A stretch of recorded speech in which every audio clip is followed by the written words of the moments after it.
the average agent in North America makes 1.2 phone calls for every lead. That's so bad. This is why I used to drink. You talk about it privately, we talk about it publicly. This is the Real Estate Insiders Unfiltered podcast. Welcome again to the Real Estate Insiders Unfiltered podcast. I'm your host, Dwiggy, along with Mr. Crazy Uncle Keith. The number one podcast in real estate internationally. I have no idea if that's true, but if you just say it enough, maybe it will become true. Yes, sir. I don't know what we're talking about right now, but we are into our new agent and team series, which is getting fun. We are. Hey. So we had Justin Havre. He was in 2023 the number one EXP Realty team globally for units, and in 2024 ranked number one in Canada and 3 worldwide. By the way, like Keith and I get to interview a lot of really fun, like interesting people. Yeah. There were some nuggets in here where we're like, I had never heard of that or thought about that. So tee us up, man. Like, this was a fun conversation. Do you know how annoying it is to do something for 26 years and then have someone drop something on you that is so simple you should have figured it out in your first 26 minutes? Just happened. That happened to me today, and it will probably happen to you. Justin is a rock star, amazing human. He told us his 4-year story about how he bought Calgary.com. Yes. He owns Calgary.com. Testament to being consistent. He had the real humility. He shared his failures as well as his successes, which I find is a key trait in talent. He talked about the importance of risk tolerance. He gave us an SEO masterclass, like exactly down how he would screen SEO providers. I mean, we went detailed. He's got 80 agents, 20 on staff. He gives praise to the people he's learned from. He's got this ethos of accountability that I think more people should emulate. We had a real discussion on the lifetime value of a client, which was eye-opening and a great reminder. And then he gave me and James the best tidbit on the perfect time to ask for referrals and for 5-star reviews. We're not going to tell you when. You've got to listen. That's what we call a tease in the business, kids. You're going to love it. Put it in your ears. Justin, welcome to the podcast. Yeah. We are excited to have you on the show. In fact, I think this might be first international for us. Could be, potentially. I mean, let's not let the truth get in the way of a good story. Yeah, sure. I don't know, maybe. But for sure, he's the most recent international guest we've had, hailing from our great northern neighbor, Canada. Hey, We're excited to have you, Justin. Yeah, for sure. Thank you for having me, and what an honor. All right, so let's do this. Let's give everybody a little bit of your background.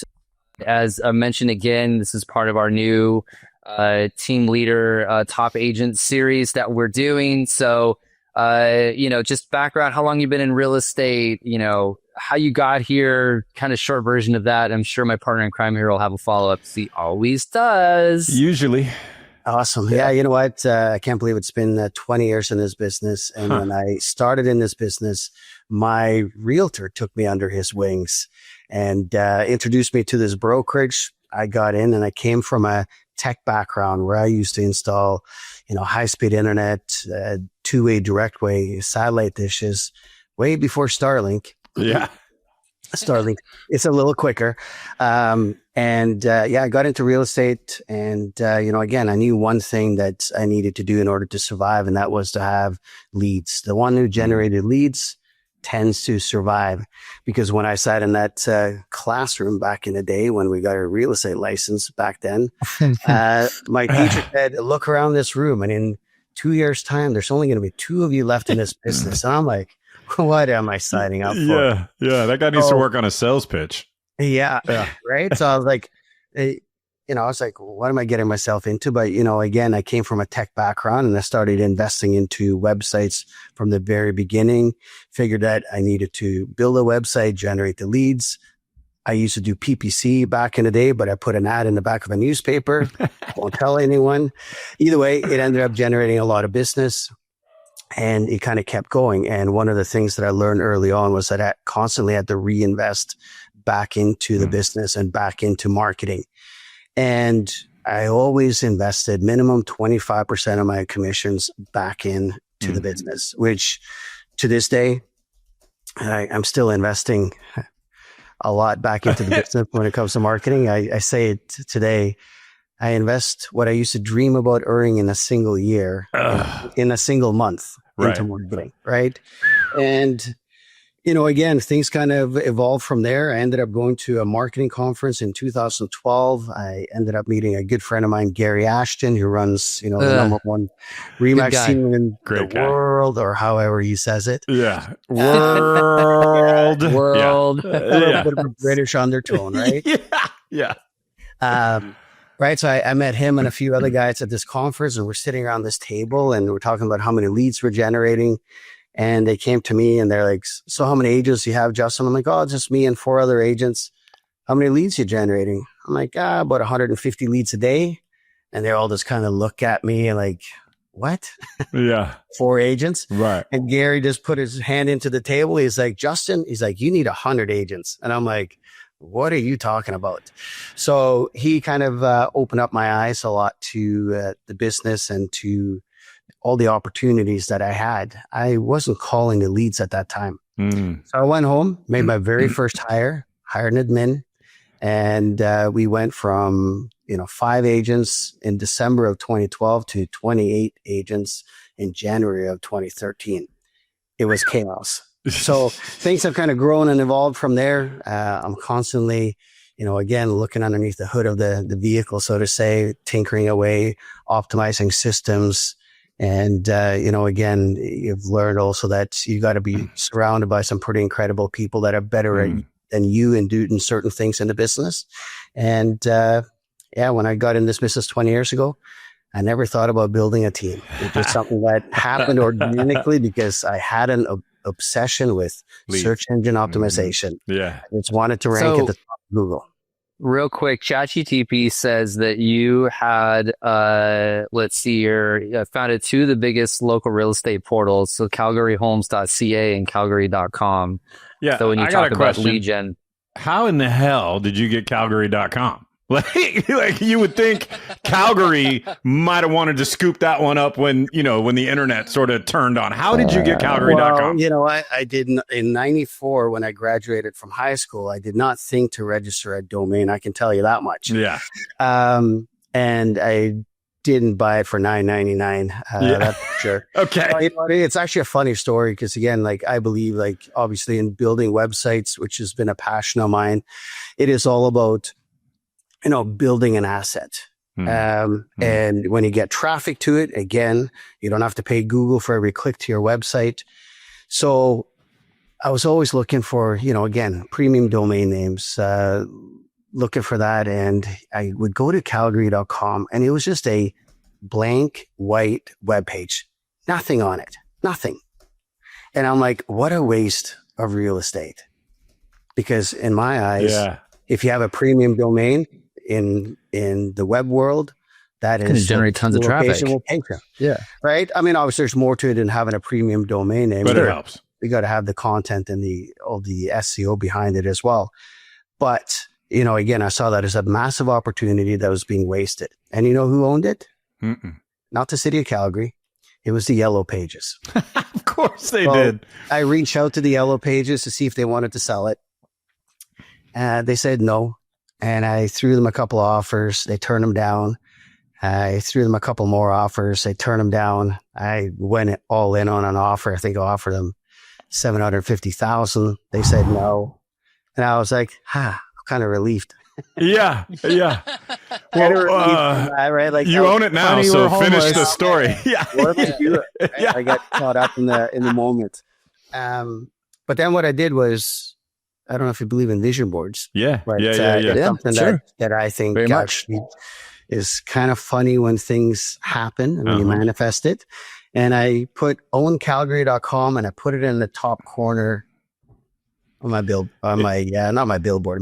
vision board in 3-point font so no one would see it but you. No, I could see it, right? Okay. So, and every year I would kind of check in with them. They're like, no, not selling it. And then they reach out to me 4 years later. I just looked over my shoulder at my vision board. I'm like, here we go. Yeah. It's exciting to get it. I never spent that much money on something I can never touch. Yeah.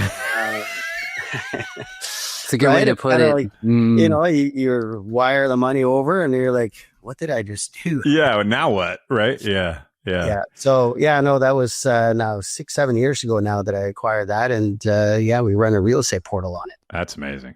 So Justin, you did a really good job of telling us about your background with the one small flaw. You were far too humble. So I'm going to rattle off some things and you tell me if this is accurate and what I've missed. Number one EXP team in Canada in production and units sold for 2024. Is that true? Yeah. Number one EXP Realty team in the world, units sold 2023. Number one EXP Realty team in Canada, production and units sold 2023. Is that all true? Yep.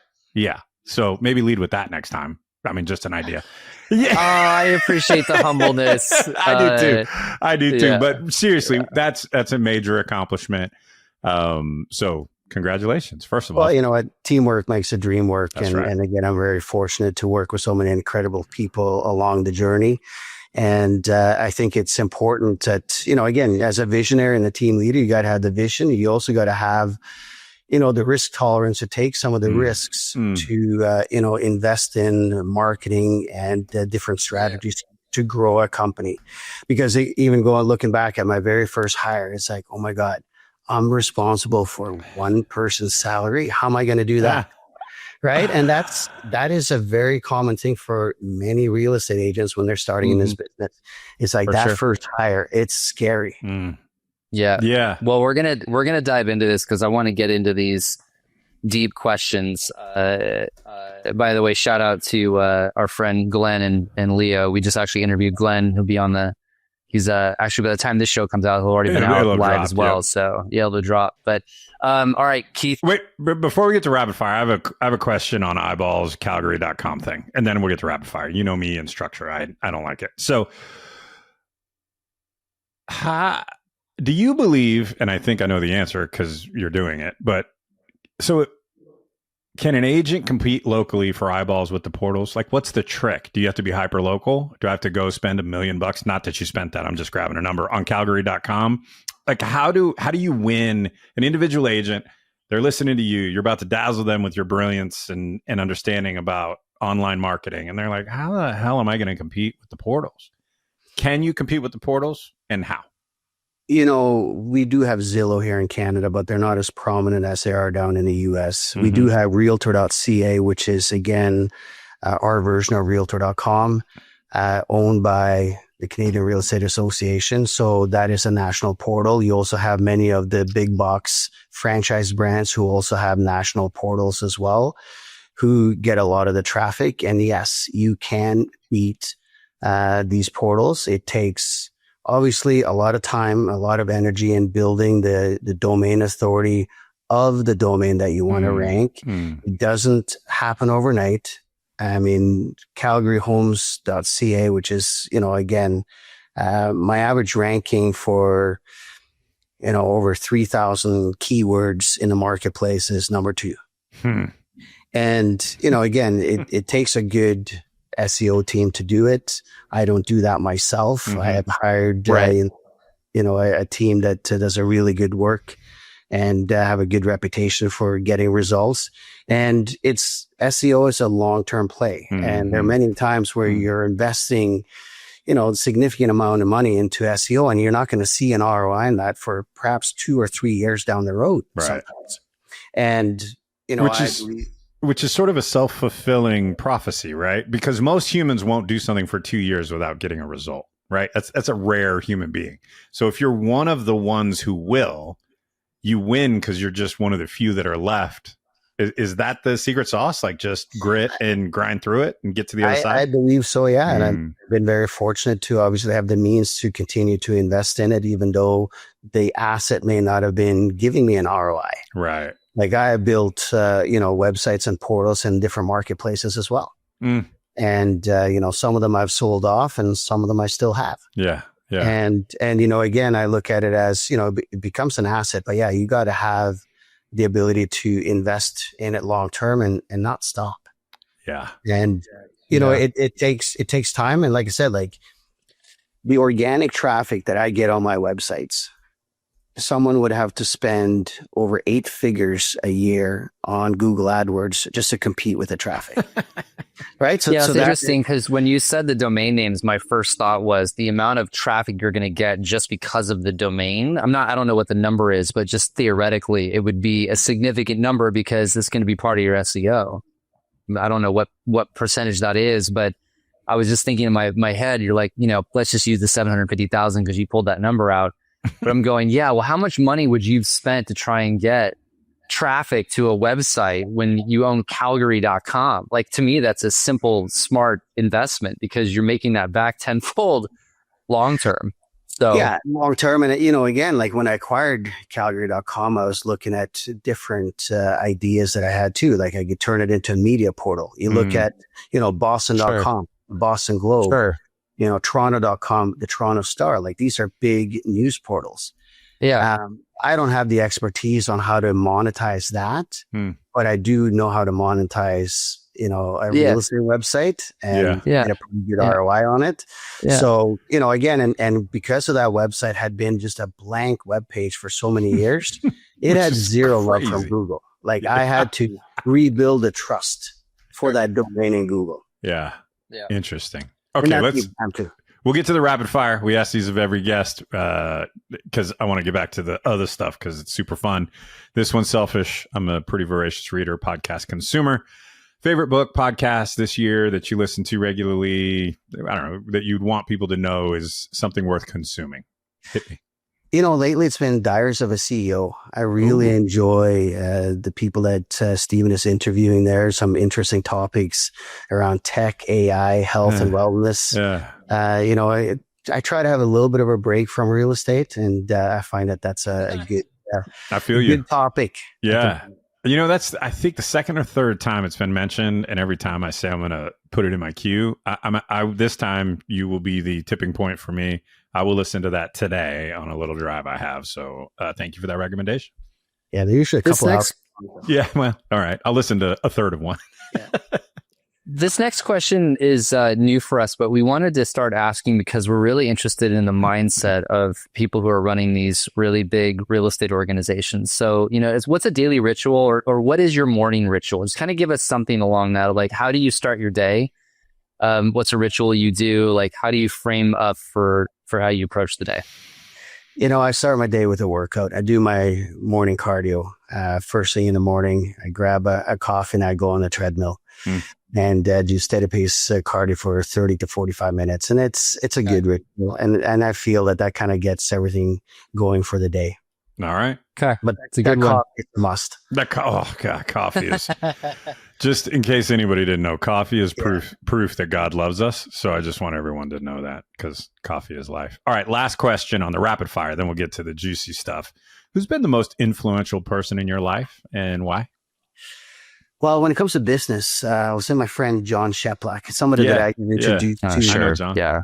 As a coach. I've been coaching with him for nearly 10 years. And, if you look at having a coach, that's a pretty long time. So he's had massive impact on me personally and professionally. Yeah. It's a good one. He's a good dude. It was a good one. Just if you reach out to Cheplak, you better be ready to get your chin checked if you don't do what you're supposed to do. Like he's a high accountability individual. True or false? He is. Yeah, in a good way. I mean that in the best possible way. Like he is going to. You know what? He's an incredible person that operates on principle, and again, he is also one of the coaches that walks the walk. Yeah. Like he walks the talk, I should say. Yeah.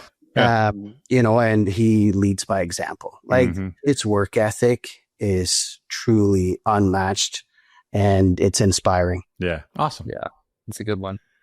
All right. Let's get the main questions. We'll do this one fast. So, how big is your team? What markets do you serve? Give us your 2024 production units and volume just to kind of frame up all these bigger questions. Yeah. Currently, we're over 80 agents plus 20 support staff. We serve the Calgary and area market. Our 2024 production was 510 million and 920 closings. That is amazing. Congratulations on that. Yeah, it is amazing. 80 agents and 20 staff? Yeah. Okay. 4-1 then. 4 agents to each head. Okay. We've been sense. doing these interviews, and so we're like learning to sort of how everybody operates and their different structures. So let's dive into that. So talk to us about how your team is structured. Like, how does that frame up? What departments? How you grew the team? How you scaled it? Like, where you started somewhere and then worked your way up into this. So kind of frame all that up for us. And obviously people that are following this are going to they're trying to figure out how to do this themselves. So let's give them that sort of background story.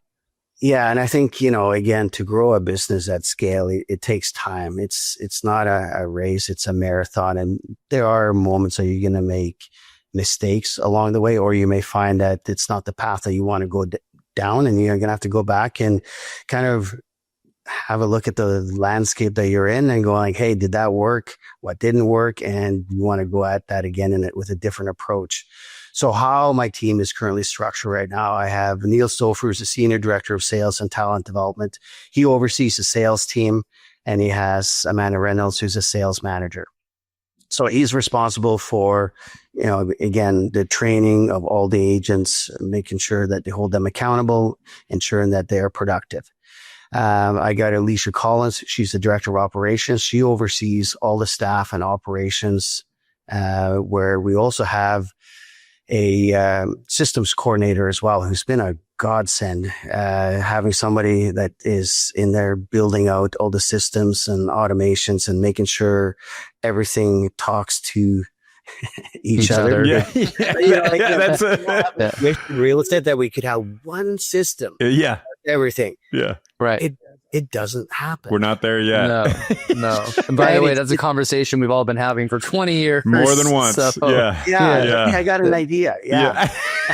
Yeah. Right. Exactly. Right. So that's a dream we all have, right? Yeah. So, right. But if you have someone that is really good at running your system, it makes life a heck of a lot easier. I have Carmen Morin, who is also my life partner. She's the CLO of the organization, where she has developed our proprietary agentdevelopment.com training program. We believe that training is the foundation of every single agent in the marketplace or in the industry. And the deeper you can build that foundation or those foundational skills, the more successful they will be, and the learning never stops. We have this mindset that when you go to meet a buyer or seller, it's a performance. It's an act. You have to perform to convert that opportunity into a successful lifelong client. And so many people in this industry watch a YouTube video, read something online, or maybe they sat in a classroom and they're like, oh, I know it now. And then they go practice on their clients when there's a massive paycheck at risk. And at the same time, the trust of someone making the biggest purchase of their lives. Yeah. So this is foundational. If you were to walk into our office, we have a massive training room that is in the center of our building, and it's all based on training and development because it never stops. Do you have is training required? Like, I guess my question is everything required to be done? Are they independent contractors? Salaries are mixed? Can you give us a little breakdown there? All the staff are obviously salaries. Okay. And all the agents are independent contractors. We're with EXP, okay. So they're all independent contractors with EXP. Got it. We also have a marketing department. In the marketing department, myself and Grant Wise, we're more of the marketing Grant Wise, directors. like Grant. Grant Wise? Grant Wise, yeah. Yeah. I almost said a bad word. Okay, cool. I didn't know that. Nice. All right, keep going. He was on our show. He was on our show last year. Phenomenal. Yeah. Brilliant guy. Yeah. When it comes to marketing. So we're very fortunate to work with him as well as a consultant. And, the marketing department, we have people managing our social media, our email marketing. We have our SEO team that is obviously a contractor as well. We do radio, TV, billboard advertising. So the marketing team is a pretty robust little engine. Is that where you generate most of your business? You said radio, billboard, TV. Is that your primary area? Calgary.com. That was a given. Yeah. Believe it or not, I mean, a little funny side story here. I mean, because I invested so much into search engine optimization, into websites, and there have been times when I hired the wrong people to do my SEO as well. You wake up one day and you're like, how come there are no leads? Yeah. Yeah. Then you start doing some Googling, you're like, where's the traffic? It Right. disappeared. Yeah. Where again, when Google does an algorithm update and you lose a website overnight, it's like a kick in the, you know what? Yeah. And then you try to fix it. And there was one website that I did lose. I had multiple six figures invested into it and clearly hired the wrong people to do my SEO. Lesson learned. Yeah. And what I did was, you know, I looked at my business model. I'm like, oh, I'm at risk. And I wanted to kind of expand and I wanted to build a brand and go after more sellers. So that's where I started with doing radio advertising, and then did some TV, obviously with that, working with radio and television experts, Matt Wagner and his team, you know, and then started adding billboards. You know, I've been very fortunate to obviously collaborate with people like Chris Lindahl, Gary Ashton. At one point in time too, also collaborated with Mark Spain. If you're down south, he runs a little business, a little tiny, little boutique, only sells 35 homes a day, something like that. Yeah, right, something like that. Having the ability to collaborate and learn from people that also do things much bigger than you has been instrumental to my success. Because I don't know it all. I'm a sponge when I get into these rooms. And what can I learn from them? If it works in their market, it's highly likely it will work in my market, even though we are in Canada.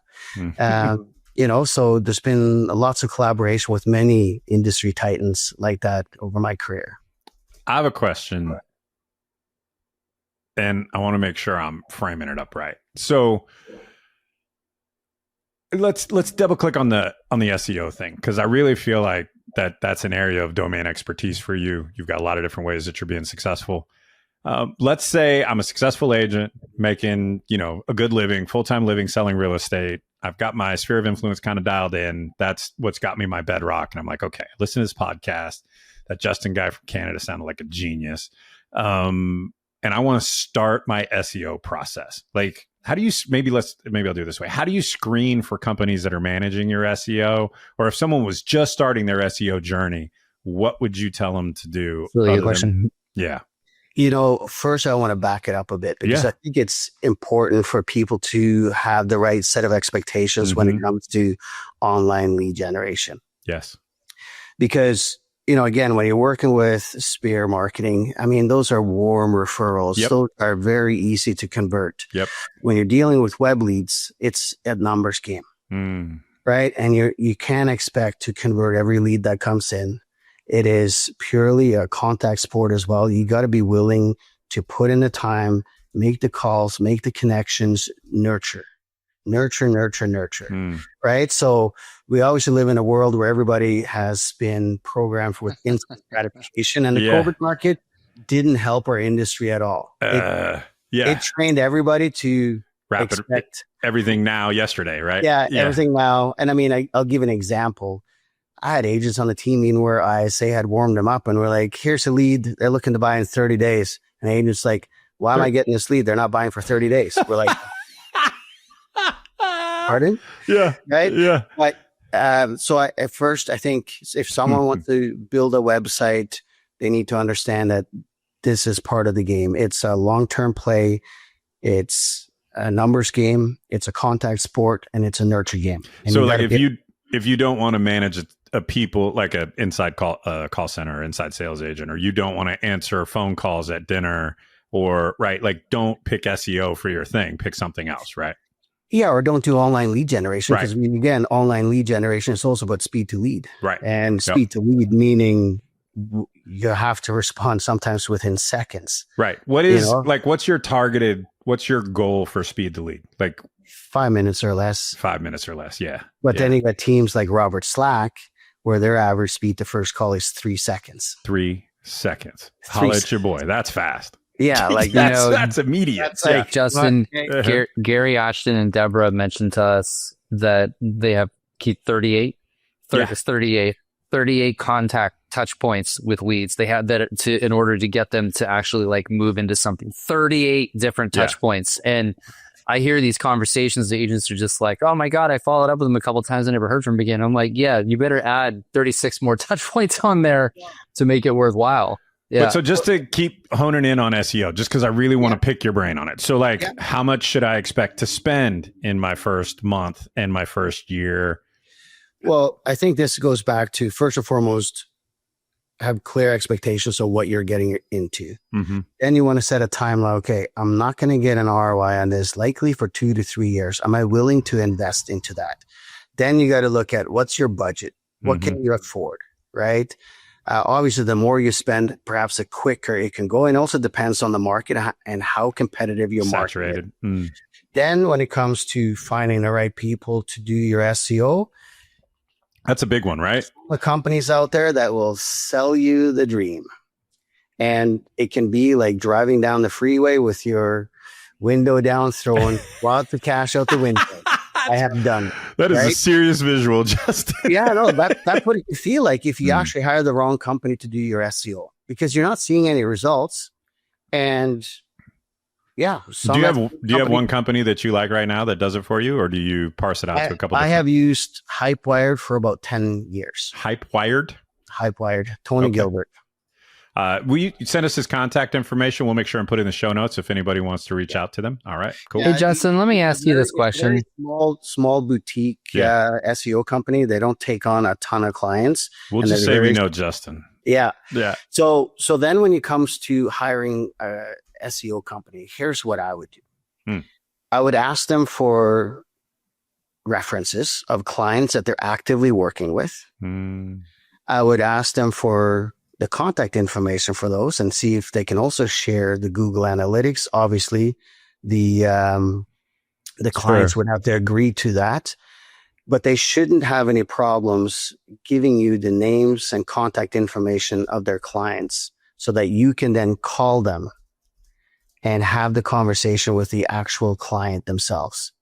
Yeah. And that's what I would do. I would call them, do the reference checks. Yeah. Ask how long have they been with them. I've only been with them for 3 months. Next. Like make sure that you find people that worked with them for a long, long time. It's funny how simple and smart that is, because I almost said out loud, it's almost like you're hiring an employee and you got to get it right. And it is exactly like you are hiring an employee and you better get it right.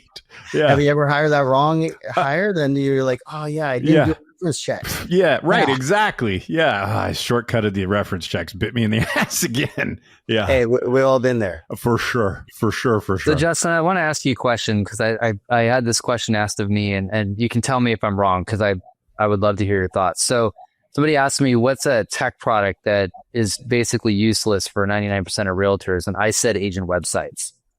To frame it, I said that because without something to differentiate, a budget to spend, a plan of attack, a CRM follow-up, and like dedication to SEO, I think it's going to be useless for most agents. First of all, am I wrong? Do you think, what are your thoughts on that question? Well, let me ask you this.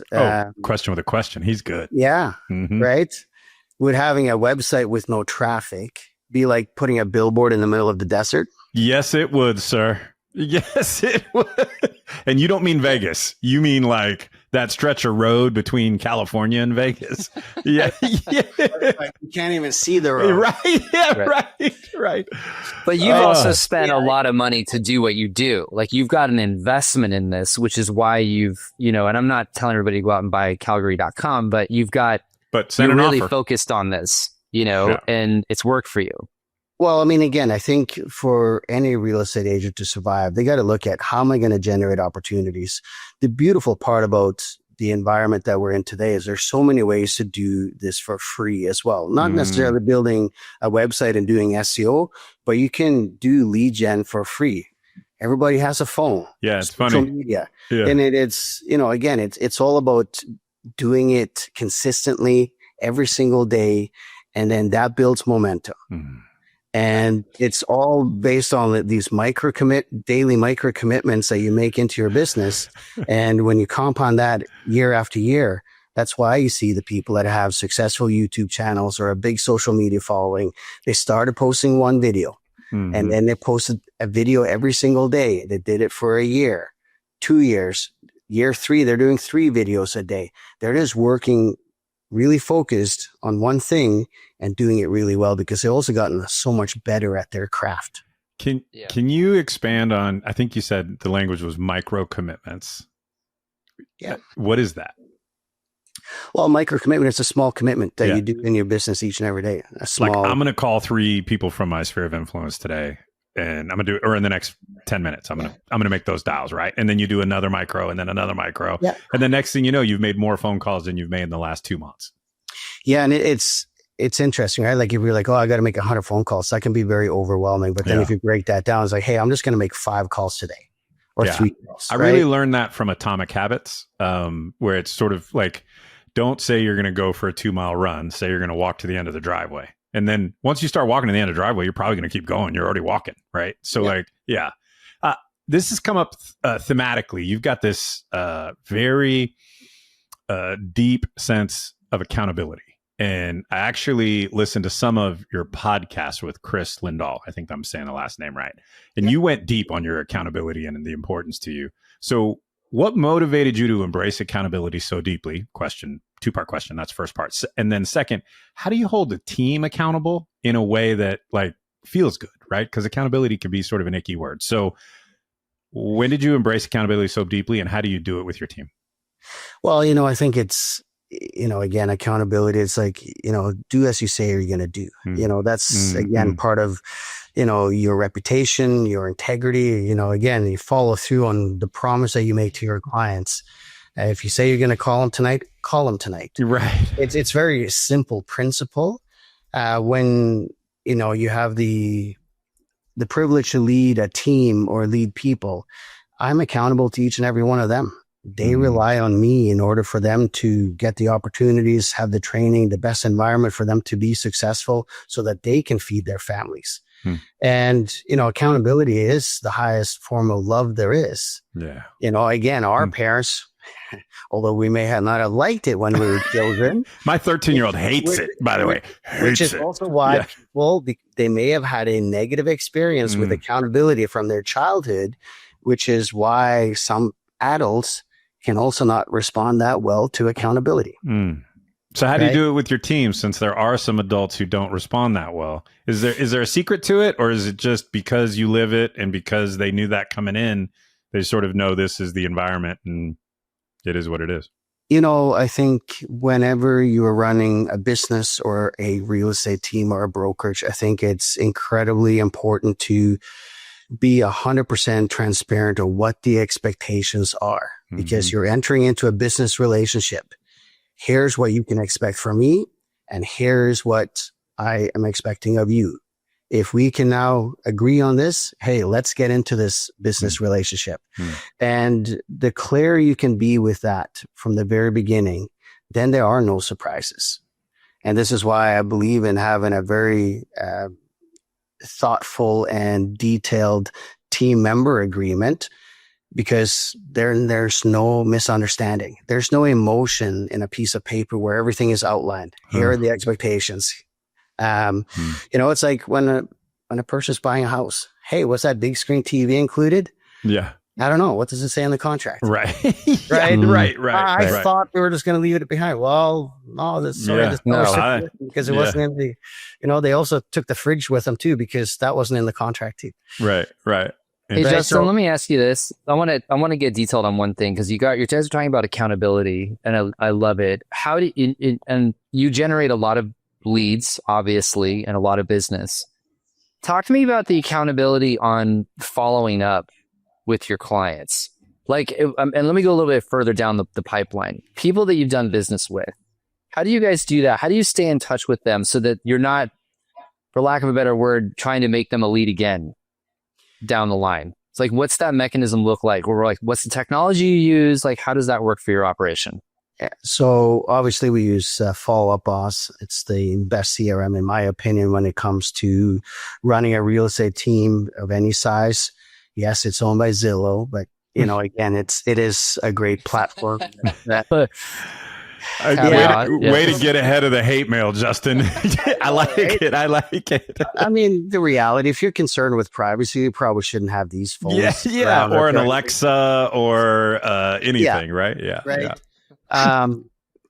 So we use obviously Follow Up Boss, and I think it's the best CRM. There's a lot of things you can do within the CRM, and you got to look at your clients as lifelong clients. And this is something that I ask an agent when they are to join us, or I share with them. I'm like, what's the value of one lead? And, someone will do a quick calculation. I don't know, like $5,000, $10,000, whatever the commissions they would earn. Okay. Well, what if you nurture that relationship? Yeah. Here in Canada, the average Canadian moves 7 times in their lifetime. So that's 14 transaction sides. Now, if that's $10,000 commission in today's dollar, for instance, on one side, that's $140,000. Now, how many referrals is that client going to give you over a lifetime? Because you're really good at building and nurturing that relationship.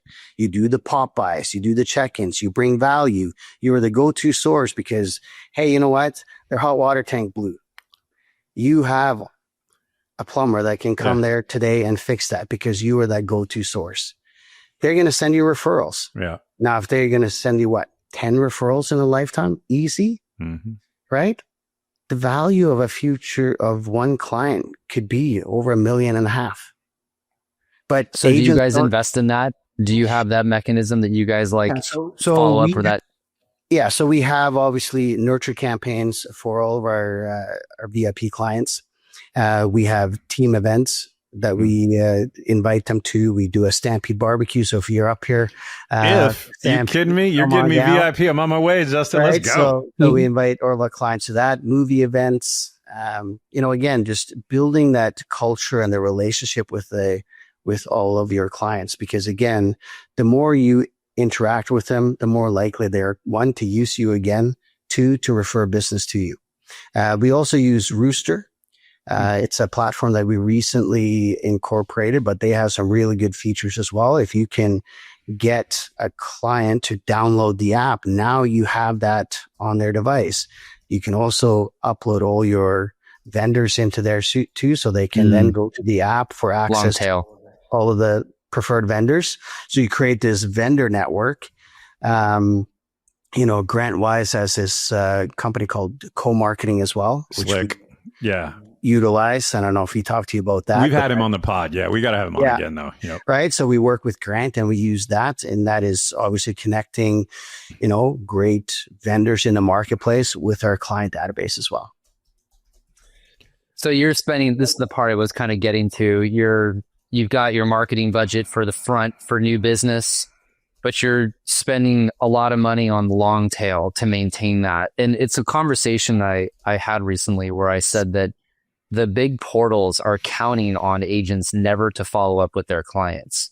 That's literally their business model. Is they're like, we hope that they don't actually figure this out because that client then becomes a lead that they can sell for a referral fee again. If we keep that long tail, that relationship, then you're keeping them off of these websites, at least off Calgary.com. So as new leads. But I love the fact that you're going both sides of that. One question: is your team structured so you have the new business and the nurturing business? Is that broken out, or do you have agents that are doing that all? Is it all the same for all your people, or is there specific roles for the way that's structured in your company?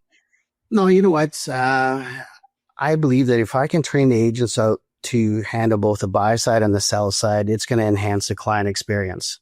Okay. It's also why we have over 2,800 Google 5-star reviews. It's having a tested and proven client journey from start to finish. And, we do have a so-called listing team where they're listing specialists that focus on working with sellers from, radio, TV, billboards that are high quality, basically appointment set for you opportunities. So they specialize with that. And then all the other agents are working both buyers and sellers, but they have to go through a specific training process to ensure that they're fully qualified to work with them on the sell side. Is that review process part of your SEO? Is that a big component of how you're driving some of that? like all of those. It's a massive number of reviews, man. Like, wow. Yeah. Well, I use a platform called starloop.com. Starloop.com. Yeah. And it's a reputation management platform. There's also a environmental component too, because they plant trees for every Google review that they do through the platform. That's cool. Oh, that's cool. That's Right? very Canadian of you. I love that. That's nice. That can be a U.S. thing too, Keith. Like, yeah. We don't give. Never mind. Yeah. I love that. So 2,800 reviews and 5-star. I mean, that makes so much sense to me. And that does, like, that doesn't include all the 4 stars, right? Like, I mean, or 4.5s or whatever. I mean, well, I mean, there's a strategy to it when you ask for a review. You want to ask for a review at the high point of the transaction. So typically, I mean, here in Canada, when they waive conditions, when the seller puts up the sold sign in their front yard, or when a buyer waives the conditions and they're excited about, getting their new home. So if you ask at that time if they had a great experience, there's a nugget. Then you ask also, would you be so kind to give me a 5-star review? Now, one of the keys here is also not at the end when they're stressed out, moving, kind of pissed off, something went sideways. What do you mean the TV's not included? Will you give me a 5-star review? Right? That's so smart, though. Smart. Well, yeah. For those of us who have moved recently, we know how fun it is to move. It's terrible. Right? It's the worst. It sucks. Yeah. That's what we do. Yeah. Right. So there's a strategy about that, when to ask for it. But then there's also the component of where Starloop steps in, where it will send all the reminders and engage with them to get them to leave a 5-star review. That's brilliant. That was worth everybody listening to this for an hour just to get that piece out of there. Really smart strategically. Yeah, I've done the exercise before, but it's been a long time. And so you reminded me about that lifetime value of a client exercise. Like, I highly encourage everyone listening to do it, to go through that exercise of really calculating what it's worth. It might actually get you to call your past clients and just say hi. Yeah. And you know what? You guys were touching on how the portals are banking on agents not calling their past clients. Yep. They probably have data on that, right? They have so much data that we don't have. Yeah. And I think that, again, even if you were to look at, the online lead world, the average agent in North America makes 1.2 phone calls for every lead. That's Keith, don't laugh. It's so bad. It's like, this is why I used to drink. That statistic is why I used to drink. Well, if you were paying for the leads and you see that, you will drink. Yeah. All right. I'm going to take you out with our final question. We like to end with this one. For agent team leaders listening who want to build something at scale, what's the one piece of advice you would give them to propel it forward? Find a great mentor. Find someone who has done it before you. Ask them questions. Learn from their mistakes. Because when you can learn from the mistakes that they have made, it's going to shorten your runway where you can have much, much quicker takeoff. But also don't be afraid of making mistakes, but learn from them, reflect, and then go back at it. Because, again, learning never stops. Right. And when you're in this business, we are thrown at so many different challenges. And we constantly have to be on our toes, have our eyes and ears open to what is happening. How can we evolve? Because at the end of the day, we need to be like water in order to pivot and adapt to market conditions, technology changes, consumer behavior changes. And at the end of the day, people are always going to buy and sell real estate based on circumstances and needs. You just need to make sure that you are the one that's top of mind at that time. Love it. Man, I can't think of a better way to end than that. Justin, thank you for being here. I learned some really interesting things today, and I get to hear and interview a lot of really interesting people. So I got some good nuggets there. Thank you. I know our viewers and listeners will appreciate it. One last comment. Just thank you for being you. It's so awesome as we're doing these interviews of really successful people, how willing you are to share and talk about those things. It's refreshing from a Keith and I are having this conversation about humanity and just how much people are willing to give back. Yeah. So thank you for that. Agreed. So Thank you for having me, and thank you for what you guys are doing for the industry as well. Appreciate of course, you. Thanks. appreciate you. Whether you're a broker or an agent or just curious about what in the heck I'm going to say next, you should subscribe so you don't miss our next episode.